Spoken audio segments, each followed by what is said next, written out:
Vamos então abrir a palavra de Deus no Evangelho de Jesus Cristo, conforme o relato de Mateus, no capítulo 4, versos de 1 a 11. Peço que você abra sua Bíblia comigo nesta passagem. Mateus 4, versos de 1 a 11.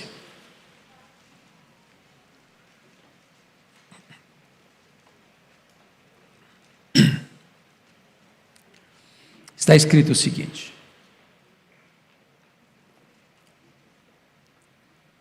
Mateus 4, de 1 a 11. A seguir, Jesus foi levado pelo Espírito ao deserto para ser tentado pelo diabo. E depois de jejuar 40 dias e 40 noites, teve fome. Então o tentador, aproximando-se, lhe disse: Se és filho de Deus, manda que estas pedras se transformem em pães. Jesus, porém, respondeu: Está escrito, não só de pão viverá o homem, mas de toda a palavra que procede da boca de Deus. Então o diabo levou-o à cidade santa, colocou-o sobre o pináculo do templo e lhe disse: Se és filho de Deus, atira-te abaixo, porque está escrito: aos seus anjos ordenará a teu respeito que te guardem, e eles te sustentarão ou te susterão nas suas mãos, para não tropeçares em alguma pedra. Respondeu-lhe Jesus: Também está escrito: não tentarás o Senhor teu Deus. Levou ainda o diabo a um monte muito alto, mostrou-lhe todos os reinos do mundo e a glória deles, e lhe disse: Tudo isso te darei, se prostrado me adorares.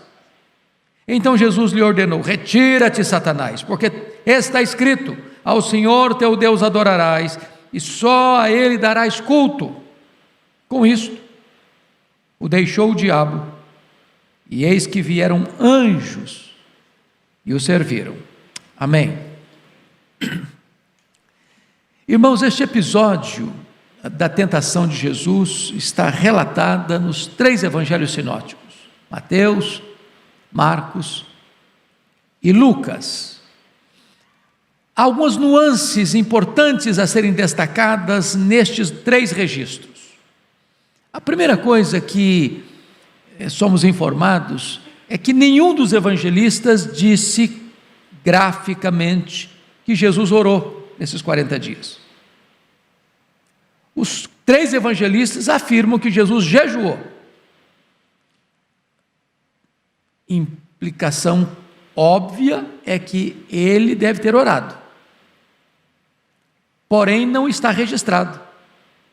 Ele estava jejuando. É muito provável que ele passou esse período de 40 dias de jejum em oração. Também percebemos que Mateus nos informa que depois de 40 dias de jejum ele foi tentado, mas Marcos e Lucas relatam que a tentação ocorreu não depois dos 40 dias de jejum, mas durante os 40 dias de jejum. Que a tentação não veio após esse período, mas durante esse período. Isso é importante, porque mesmo quando nós estamos na prática dos exercícios espirituais, os mais excelentes, ainda assim não estamos imunes, incólumes à tentação do diabo. Vale destacar que na ordem do registro, Lucas coloca a terceira tentação como a segunda, e a segunda como a terceira. Ele inverte esta ordem. E também é importante destacar que no relato de Lucas, lá no versículo 13, somos informados de que Satanás o deixou até momento oportuno. E neste momento então ele volta, e depois desse momento então ele volta com outras armas, com outros estratagemas, usando novas estratégias. Esse é o pano de fundo dessa batalha espiritual. E a primeira coisa que nós chegamos aqui, a conclusão inequívoca, é que o diabo então não é um ser mítico, o diabo não é uma lenda, não é apenas um espantalho para amedrontar às pessoas mancas intelectualmente ou espiritualmente. O diabo não é uma energia negativa, o diabo é um ser, um anjo caído. Ele é perverso, ele é maligno, ele é assassino, ele é ladrão, ele veio roubar, ele veio matar, ele veio destruir, ele é a serpente, ele é um que ruge, ele é o Deus desse século, é o príncipe da potestade do ar, ele é o dragão vermelho, ele é o Apolion, ele é o Abaddon, ele é o destruidor, ele é o príncipe da potestade do ar e o espírito que atua nos filhos da desobediência. Ele age sem trégua, ele não descansa, ele não tira férias. Outra coisa importante ainda a destacar à guisa de introdução é que não há nenhum filho de Deus que não tenha sido tentado. E ser tentado não é pecado. Pecado é você ceder à tentação. Pecado é você aquecer ou se entregar a estas propostas mirabolantes, mentirosas, mas também sedutoras. Vale ainda destacar que no caso de Jesus, é o Espírito Santo que ele recebe em plenitude no batismo, é que o impele, é que o dirige, é que o comanda ao deserto onde é tentado. Aliás, a expressão usada por Marcos é uma expressão extremamente forte. Lá no capítulo 1 de Marcos, somos informados o seguinte, no versículo 12 do capítulo 1: e logo o Espírito o impeliu para o deserto. A ideia aqui é que o lançou para o deserto. E aí você percebe que é Jesus quem avança para o território do diabo para derrotá-lo no seu próprio território.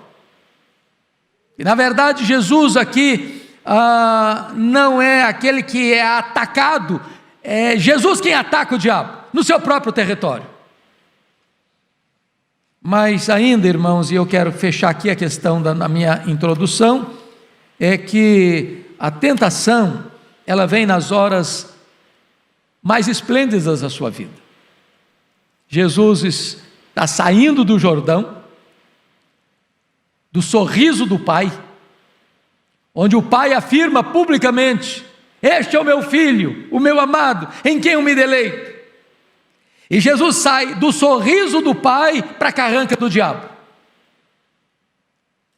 Ele sai da plenitude da afirmação filial para o questionamento dessa verdade. E desta forma é importante dizer que ele sai da água do batismo para o fogo da tentação. Ele faz uma transição do céu aberto no Jordão para a realidade triste e medonha do deserto. E isso significa que vida cristã não é uma apólice de seguro. Então, dito isso, irmãos, eu gostaria de entrar no texto e tirar algumas lições para nós nesta noite. Vamos ver as estratégias do diabo nessa tentação. Primeira coisa que é digno de nota é que Satanás não se afasta de nós pelo fato de nós sermos filhos de Deus, nem pelo fato de estarmos cheios do Espírito Santo. Você é um homem de oração, você é uma mulher de oração, e nem por isso você está fora desta tentação, dessas flechas, dessas artimanhas. Notem como é que o diabo se aproxima de Jesus. Depois de 40 dias, ou também durante os 40 dias de jejum. A última verdade que Jesus tinha ouvido viera lá do Jordão, quando ele, orando, ao ser batizado, o céu se abriu, o Espírito Santo desceu sobre ele, e o Pai falou: este é o meu filho, a ele ouvi. Ou este é o meu filho, meu amado, em quem minha alma se compraz. Essa foi a última coisa que Jesus escutou, e agora ele é compelido ao deserto, e a primeira tentação do diabo põe em xeque, põe em dúvida, põe em questionamento essa verdade: se és filho de Deus, então transforma essas pedras em pães. Em outras palavras, o diabo pôs em xeque, em dúvida, a revelação do Jordão, de que ele era o Filho de Deus. O diabo põe em xeque, em dúvida, toda uma realidade de vida que Jesus tinha vivido em comunhão com o Pai. Aliás, antes da fundação do mundo e desde que entrou no mundo, na nossa história, ele tinha plena intimidade com o Pai, e essa era a marca da vida de Jesus, e o diabo bota em dúvida isso. Então preste atenção nisso. A tentação do diabo nas horas mais difíceis da sua vida é: será que você é crente mesmo? Será que você é salvo mesmo? Será que você tem vida eterna mesmo? Será que o seu nome está no livro da vida mesmo? Será que o Espírito Santo habita em você mesmo? Será que você tem esse relacionamento que você diz ter com Deus mesmo? Agora notem vocês, irmãos queridos, Satanás não deixa de nos tentar pelo fato de orarmos e jejuarmos. Tem muita gente que entra em tentação porque não ora e não jejua. Jesus disse para os seus discípulos lá: orai e vigiai, para que não entreis em tentação. O espírito está pronto, a carne é fraca. Mas mesmo quando você ora, e mesmo quando você jejua, mesmo quando você se consagra, mesmo quando você coloca toda a sua vida nas mãos de Deus, no altar de Deus, ainda você corre o risco de ser tentado, o que aconteceu com Jesus. Então eu preciso dizer para você que oração e jejum não afugenta o diabo. Oração e jejum fortalece você para enfrentar o diabo. Agora, Satanás nos tenta também nas coisas pertinentes. Por exemplo, olha comigo para alguém que está orando e jejuando, pressupondo que ele está jejuando, também está orando. Ele está jejuando 40 dias. E ao longo desses 40 dias, a proposta de Satanás é esta: você está com fome, seu corpo clama por pão, você está debilitado, porque ninguém jejua 40 dias sem enfrentar fraqueza física, dores. E então ele chega: se tu és filho de Deus, transforma essas pedras em pães.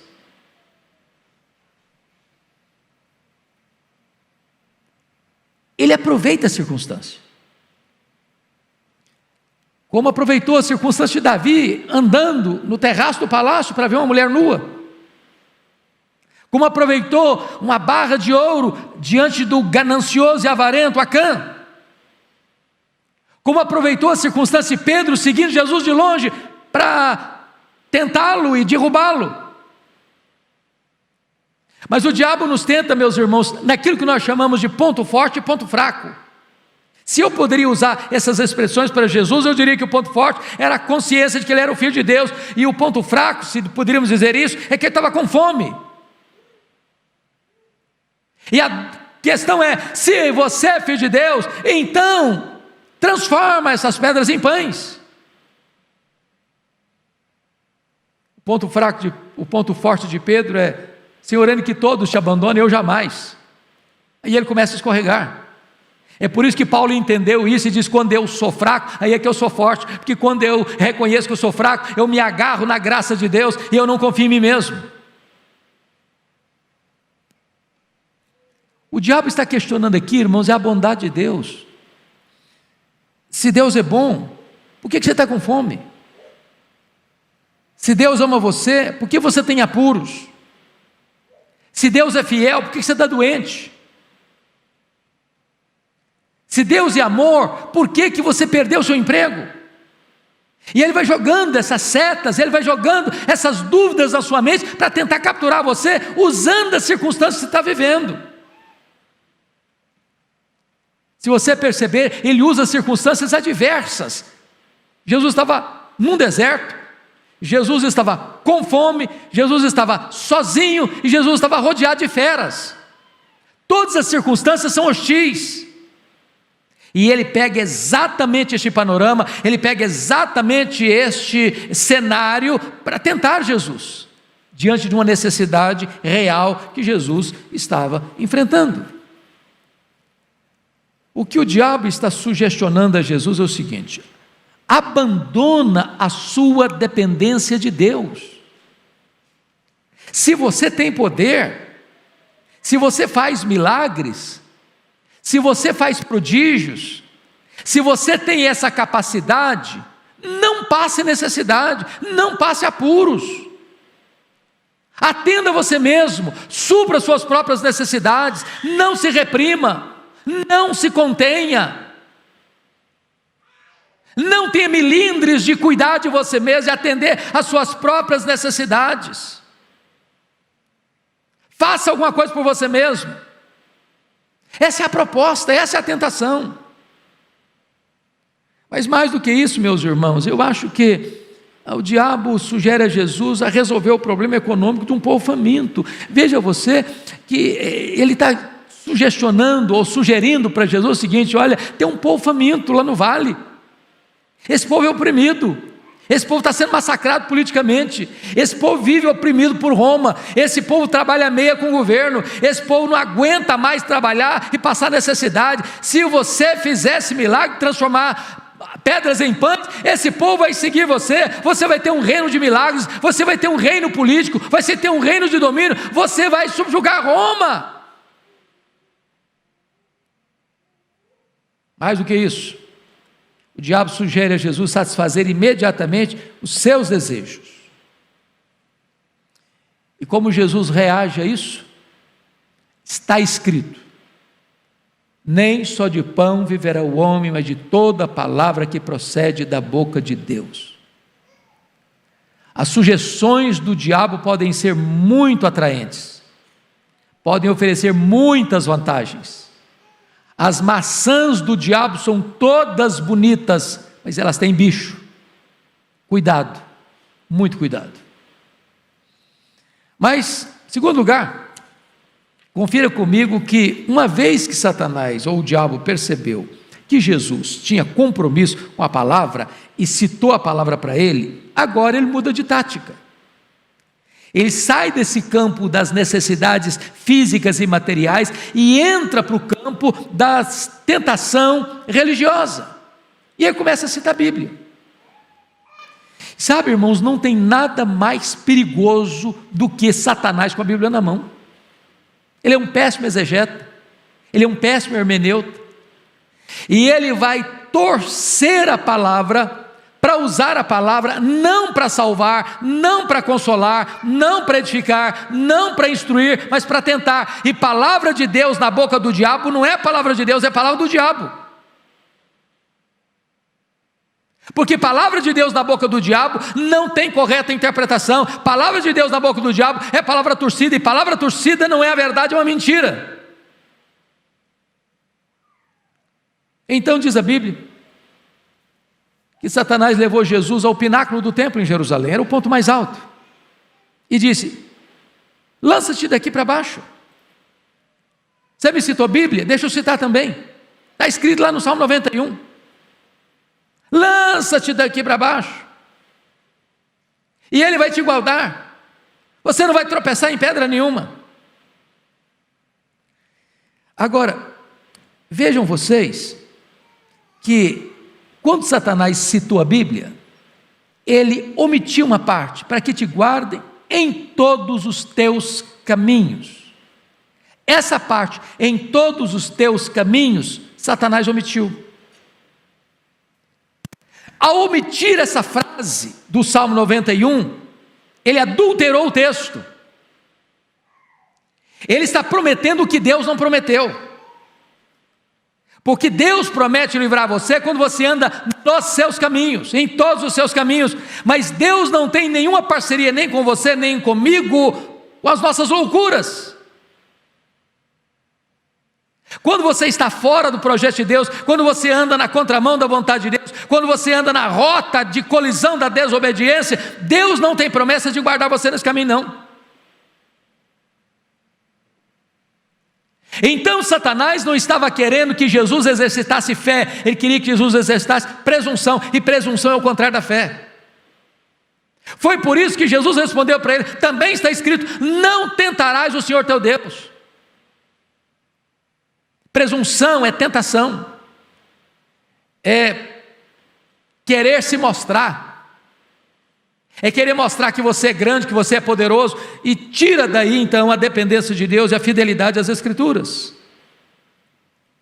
Irmãos amados, a espiritualidade exibicionista está na contramão das Escrituras e da vontade de Deus.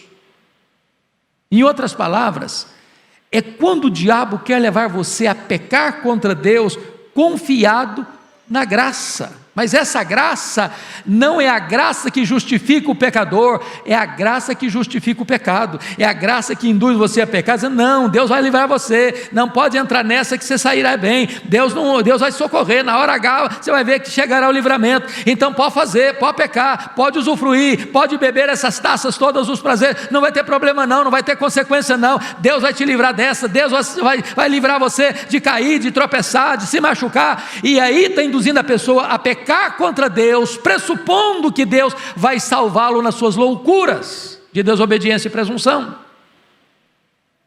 E Jesus diz, não tentarás o Senhor teu Deus. Cuidado para que você não use a Bíblia de maneira errada, torcida, com a hermenêutica errada, com a interpretação errada, pressupondo que não importa o que você fizer, Deus vai sair em sua defesa. Mas aí, diz a Bíblia, quando Satanás percebeu que Jesus estava importando era com o reino de Deus, ele mudou de tática outra vez. E é Lucas quem nos informa algo impressionante. E eu queria que você olhasse comigo Lucas 4, porque só Lucas dá essa informação com essa precisão. Olha comigo, Lucas 4, 5. E elevando-o, mostrou-lhe num momento, num relance, todos os reinos do mundo. É óbvio que essa não é uma visão física, essa é uma visão espiritual. Está escrito no verso 6, disse-lhe o diabo, dar-te-ei toda esta autoridade e a glória destes reinos, porque ela me foi entregue e eu a dou a quem eu quiser. Aqui está outra tática do diabo. O diabo é um estelionatário, ele é um enganador, ele é um mentiroso, ele promete o que ele não tem. Os reinos do mundo são do Senhor e do seu Cristo, do Senhor é a terra e a sua plenitude. O diabo nunca teve nada, o diabo não tem nada, o diabo não terá nada, o diabo não vai rei nem no inferno, lá ele vai ser atormentado pelos séculos dos séculos. Então essa é a isca mentirosa do pecado, promete prazer e dá desgosto, promete liberdade e escraviza, promete vida e mata. Foi a história lá com o casal primeiro no Éden. Não, se você comer, não, certamente não morrerás. Não, Deus não está falando sério não. E outra coisa, seus olhos vão ser abertos e vocês serão como Deus. Vocês vão subir a um escalão muito infinitamente mais alto do que esse que vocês vivem. E quando eles pecaram, o que eles descobriram é que eles estavam nus, que eles tinham pecado, estavam com vergonha, estavam com medo, estavam arrasados, estavam completamente debaixo da escravidão do pecado. O diabo é mentiroso, não acredita nele não.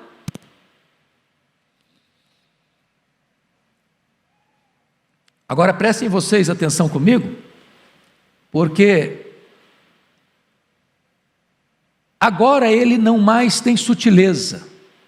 Irmãos, a Bíblia diz que o pecado, ele vai dominando a pessoa, de abismo em abismo, as pessoas vão entrando, vão caindo, vão se enredando, vão entrando num cipoal, e não consegue se soltar mais. Ele que é tão sutil, agora mostra as unhas. Tudo isso te darei se prostrado me adorares. Agora bota as unhas de fora, agora você revela. Agora está pedindo para Jesus apostatar de Deus e se curvar a Ele. Leia a história das pessoas que se envolvem com satanismo, com ocultismo. No começo parece leve, no começo parece sutil, no começo a pessoa não consegue perceber todas as coisas, parece uma coisa boa. Daqui a pouquinho ela vai se envolvendo, ela vai sendo amarrada, vai sendo completamente enrolada com aquela situação. Daqui a pouco ela está debaixo de uma trama, com correntes grossas, que ela não consegue mais sair. E a resposta de Jesus foi segura e categórica: só o Senhor teu Deus adorarás, só a Ele prestarás culto. Não divida o seu coração, não escute a mentira do diabo. E então, somos informados em Lucas 4,13, que também só Lucas nos informa isso, e vale a pena você ler comigo em voz alta, Lucas 4,13, vamos ler comigo esse texto, Lucas 4,13, vamos juntos?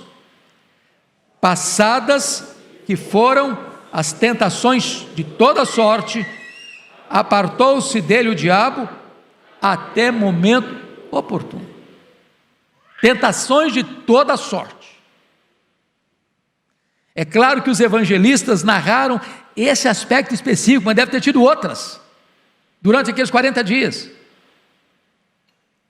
E aí o diabo deixou até momento oportuno, e agora o diabo vem de novo, e vocês conhecem todos os evangelhos e os registros. Primeira tentação, está lá em João 6, Jesus tinha acabado de fazer um milagre, multiplicado pães e peixes, e aquela grande multidão faz ali um movimento popular para pegar Jesus e declarar o rei, conspirar contra César, conspirar contra Roma, fazer um motim, fazer uma rebelião, começar um processo político de virar a mesa do Império Romano. E Jesus saiu dele, sabe por quê? Ele não veio para ser um operador de milagres, ele não veio para ser um rei político, o reino dele não é deste mundo, ele veio para morrer na cruz pelos nossos pecados e nos libertar da escravidão do pecado, ele veio para nos dar vida e vida eterna.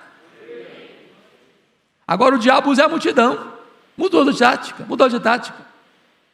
Mas agora o diabo, sutilmente, está lá em Cesareia de Filipe, lá no extremo norte de Israel. Jesus Cristo disse para os seus discípulos assim: olha, eu preciso subir para Jerusalém, e lá eu vou ser entregue nas mãos dos sacerdotes, eu vou ser entregue nas mãos dos escribas, para ser preso, para ser crucificado, para ser sepultado e ressuscitar no terceiro dia. E agora Pedro chama Jesus à parte, passa a repreender a Jesus: tem piedade de ti mesmo, Senhor, isso nunca pode acontecer. E Jesus olha para ele e diz: arreda, Satanás, és para mim causa de tropeço, não cogito das coisas de Deus, apenas das coisas dos homens. Agora Satanás está enredando Pedro, discípulo amado de Jesus, que acabara de afirmar que ele era o Cristo, Filho do Deus vivo, para desviá-lo da cruz. No último momento, Jesus está preso, pregado naquela cruz, e está passando aquele povo lá embaixo, dizendo: desce daí, e nós cremos em ti, desce, nós creremos em ti. Tentação. Jesus tinha poder de descer daquela cruz? Ele tinha. Mas se ele descesse daquela cruz, nós desceríamos ao inferno.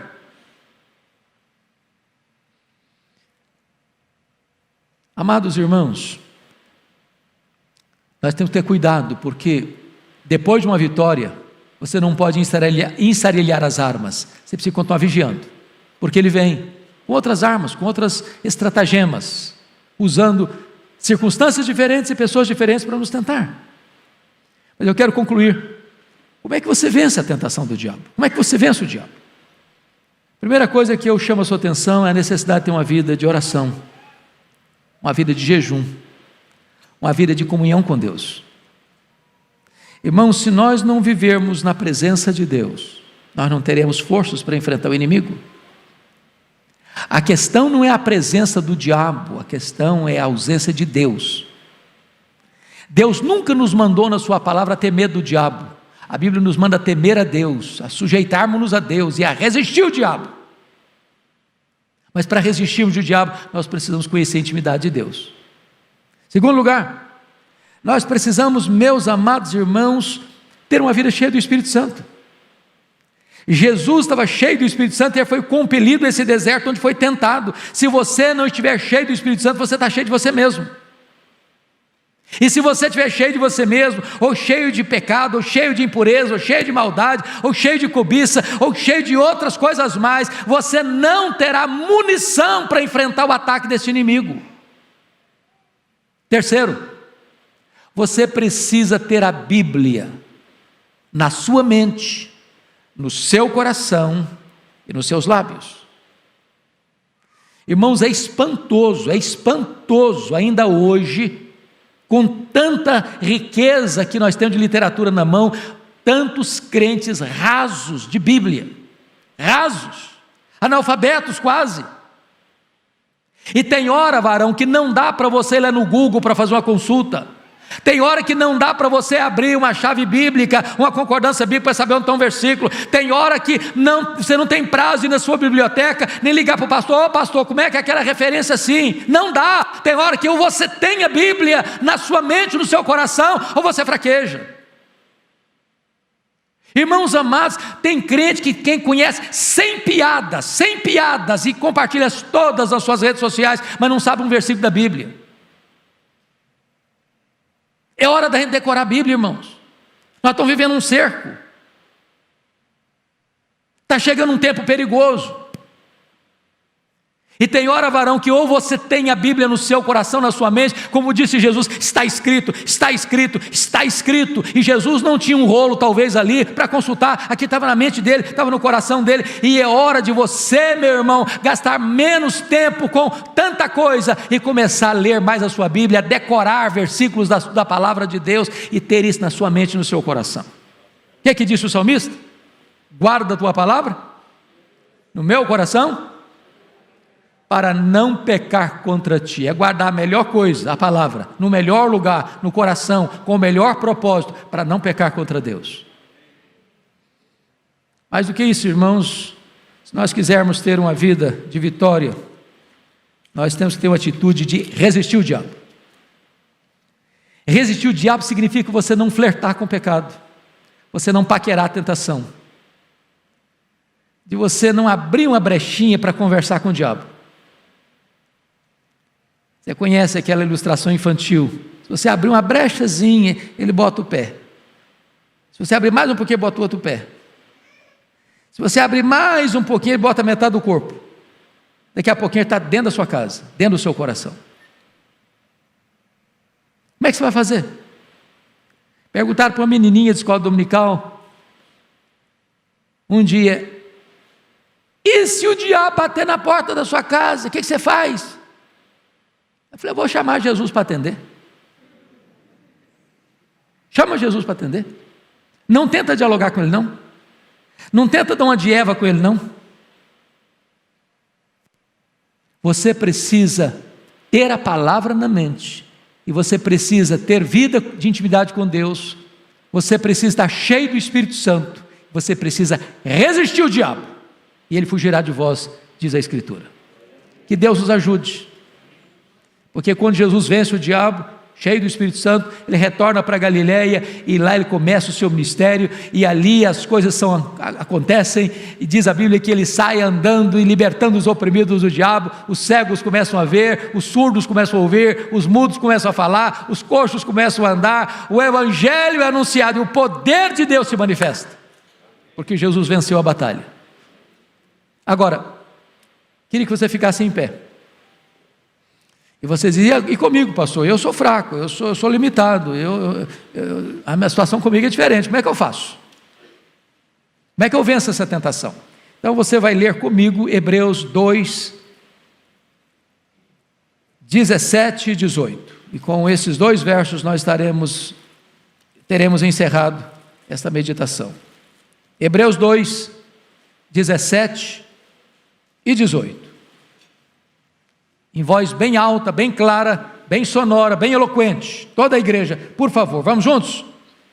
Por isso mesmo, convinha que, em todas as coisas, se tornasse semelhante aos irmãos, para ser misericordioso e fiel sumo sacerdote nas coisas referentes a Deus, e para fazer a propiciação pelos pecados do povo, pois naquilo que ele mesmo sofreu, tendo sido tentado, é poderoso para socorrer os que são tentados. De novo o verso 18, vamos juntos? Pois naquilo que ele mesmo sofreu, tendo sido tentado, é poderoso para socorrer os que são tentados. Que o Senhor nos abençoe. Amém.